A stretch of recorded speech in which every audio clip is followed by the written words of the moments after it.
దివిసీమ చారిత్రక వైభవాన్ని విశ్వవ్యాప్తం చేసే శయన బుద్ధ విహార ప్రాజెక్టు తిరిగి పట్టాలెక్కనుంది. కృష్ణా జిల్లా ఘంటసాలలో గతంలో టీడీపీ ప్రభుత్వం ప్రారంభించిన ఈ ప్రాజెక్టు వైసీపీ సర్కారు నిర్లక్ష్యం వల్ల మధ్యలోనే ఆగిపోయింది. కూటమి ప్రభుత్వం ప్రాజెక్టును తిరిగి ప్రారంభిస్తామని హామీ ఇవ్వడంతో అన్ని వర్గాల్లో ఆనందం వ్యక్తమవుతోంది.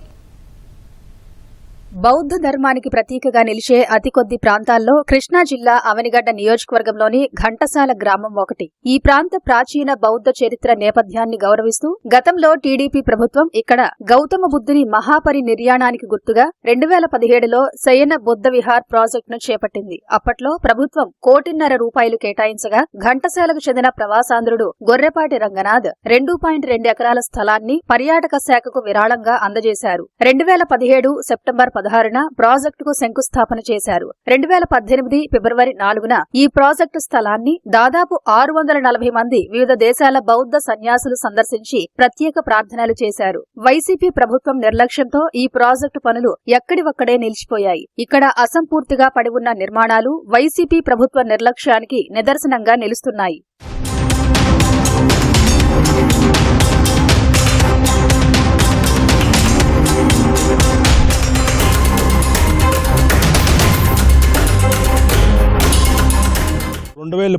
నేను చెప్పాను రంగనాథ్ బాబు గారికి, ఇక్కడ బౌద్ధం రావాలంటే 100 అడుగులు బుద్ధుని ప్రాజెక్ట్ చేస్తే మంచిది కలుగుతుందని. వాళ్ళు అప్పుడే ఒక 2 years లోపలనే ఈ ల్యాండ్ ఇచ్చేశారు. అన్ఫార్చునేట్లీ ఇది ప్రాజెక్టు కంప్లీట్ కాలేదు. కానీ ఇప్పుడు కూటమి ప్రభుత్వం వచ్చింది కాబట్టి దీన్ని కంప్లీట్ చేస్తే చాలా మందికి మంచిది కలుగుతుంది. ఇప్పుడు ఇది ఒక టూరిజం ప్లేస్ గా డెవలప్మెంట్ అయ్యే ఛాన్స్ ఉంది.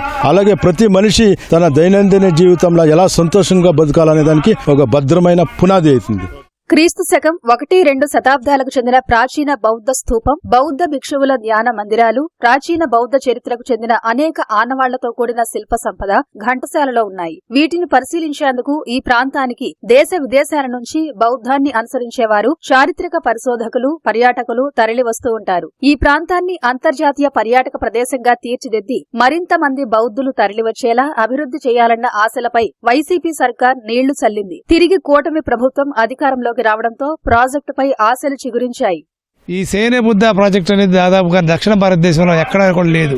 భారతదేశంలోకే ఒక కీర్తిగా ఉంటుంది కాబట్టి దీన్ని పూర్తి చేయాలని చెప్పి ఈ రాష్ట్ర ప్రభుత్వాన్ని ఈ ఘంటసాల గ్రామం తరపున కోరుతూ దీన్ని పూర్తి చేయించి ఈ బౌద్ధ క్షేత్రానికి మరొక మొకుటాన్ని ఇస్తారని చెప్పి నేను ప్రత్యేకంగా కోరుతూ ఉండడం జరుగుతుంది. ఏ ప్రభుత్వం అయితే దీనికి అంగీకారం తెలిపిందో ఆ ప్రభుత్వం తిరిగి అధికారంలోకి వచ్చింది కాబట్టి తాను మొదలుపెట్టినటువంటి కార్యక్రమాన్ని తానే పూర్తి చేయవలసిన బాధ్యతను తీసుకుని త్వరగా ఈ ఒక అంతర్జాతీయ బౌద్ధ కేంద్రంగా దీన్ని తయారు చేయడానికి ఇప్పుడున్నటువంటి కూటమి ప్రభుత్వం చొరవ చూపించాలని చెప్పి నేను కోరుతున్నాను. ఘంటసాల బుద్ధ మ్యూజియం ఉండటం, బౌద్ధునికి సంబంధించిన శిలలు వాటికి సంబంధించిన అన్ని మ్యూజియంలో భద్రపరచడం చేత ఇక్కడ బౌద్ధ స్తూపం కూడా ఉండటం చేత విదేశీ పర్యాటకులు కూడా ఘంటసాల ఇచ్చేస్తున్నారు. అసంపూర్తిగా ఉన్న ఈ శయన బుద్ధ విహార్ ప్రాజెక్టు పూర్తయితే కనుక ఇంకా మరింతగా ఘంటసాల పేరు ప్రతిష్టలు విస్తరించి మరింత మంది విదేశీయులు ఇక్కడ రావడానికి, బౌద్ధ ఫాలోయర్స్ అందరూ కూడా ఇక్కడికి రావడానికి అవకాశం ఎక్కువగా ఏర్పడుతుందని.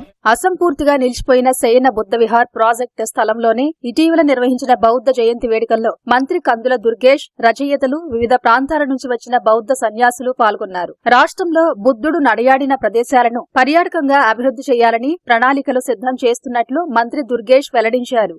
శయన బుద్ధ ప్రాజెక్ట్ ఇక్కడ మనం చూస్తా ఉన్నాం, అసంపూర్తిగా మిగిలిపోయి ఉంది.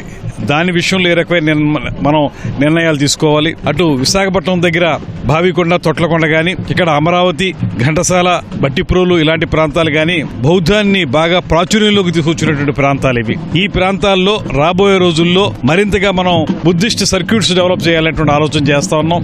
ఇవాళ మళ్లీ వీటిని పునరుద్ధరించడానికి, పునరుత్తేజం తీసుకురావడానికి ఒక ప్రయత్నం ప్రారంభిస్తున్నాం. కోట ప్రభుత్వం అధికారంలోకి వచ్చిన తర్వాత ఈ శయన బుద్ధ ప్రాజెక్టు మీద దృష్టి సారించాలి.